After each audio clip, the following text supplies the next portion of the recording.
নমস্কার, আমি শম্ভুদলয় liquor world চ্যানেলে আপনাদের সবাইকে স্বাগত। আজকে আমি রিভিউ করব ভ্যালেন্টাইন ফাইনেস্ট ব্লেন্ডেড স্কচ হুইস্কির।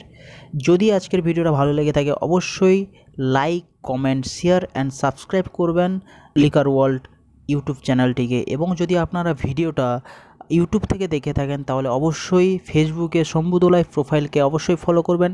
এবং যদি আপনারা ফেসবুক থেকে দেখে থাকেন তাহলে অবশ্যই ইউটিউবে লিকার ওয়ার্ল্ড চ্যানেলটিকে সাবস্ক্রাইব করবেন, যাতে সবার ফার্স্ট ভিডিওটা আপনার কাছে পৌঁছয়। চলুন রিভিউটা স্টার্ট করি। বন্ধুরা, 1827-এ এটা স্টার্ট হয় এবং এটা যিনি তৈরি করেছিলেন যার নাম হচ্ছে জর্জ ভ্যালেন্টাইন, তার নাম অনুসারেই কিন্তু এর নাম রাখা হয়েছে ভ্যালেন্টাইন। এবং আমার হাতে যে বোতলটা দেখছেন সেটা হচ্ছে ভ্যালেন্টাইনের 50 ml এর বটল। ওকে, 50 ml একটা ছোট্ট বটল আছে এবং যার ওয়েস্ট বেঙ্গল প্রাইস 240 রুপিস, 240 টাকা কিন্তু এর ওয়েস্ট বেঙ্গল প্রাইস। সেটা হচ্ছে ভ্যালেন্টাইন ফাইনেস্টের। ওকে, এবার চলে আসি এর যে ডিস্টিলারি বটলিং, এটা পুরোটাই কিন্তু স্কটল্যান্ড থেকে তৈরি করা হয়েছে। দেখতেই পাচ্ছেন বোতলটা লুকিং খুব দারুণ করেছে। এবং এর যেটা অ্যালকোহল পার্সেন্টেজ সেটা হচ্ছে 43% ভলিউম বাই ভলিউম আছে। কালার যদি বলেন আপনি, সেটা হচ্ছে লাইট গোল্ডেন কালার আপনি পাবেন।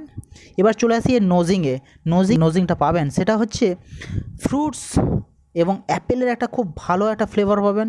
তার সঙ্গে সঙ্গে হানি এবং cinnamon and hint of spicy, just হালকা একটা স্পাইসির ফ্লেভার পাবেন। তার সঙ্গে সঙ্গে চকলেটের কিন্তু খুব ভালো একটা ফ্লেভার আপনি পাবেন। এবার চলে আসি টেস্টের ব্যাপারে। টেস্ট, অনেকে মনে করে টেস্ট কেমন হবে। টেস্টে সত্যি কথা বলতে ভ্যালেন্টাইন এটা খুবই খুব স্মুথ এবং তার সঙ্গে সঙ্গে এতে যে চকলেটের ফ্লেভার খুব দারুণ পাবেন। ফার্স্টে যেটা বললাম, এতে ড্রাই ফ্রুটস এবং ফ্রুটসের যে ফ্লেভারটা সেটা প্রচুর, মানে একটা আরোমা যেটা সেটা আপনি ভালোই পাবেন। তার সঙ্গে সঙ্গে হানি এবং সিনেমন, হালকা স্পাইসি একটা টেস্ট পাবেন। চলুন আজকের ভিডিওটা এখানে শেষ করলাম। থ্যাংক ইউ, দেখা হচ্ছে নেক্সট ভিডিওতে।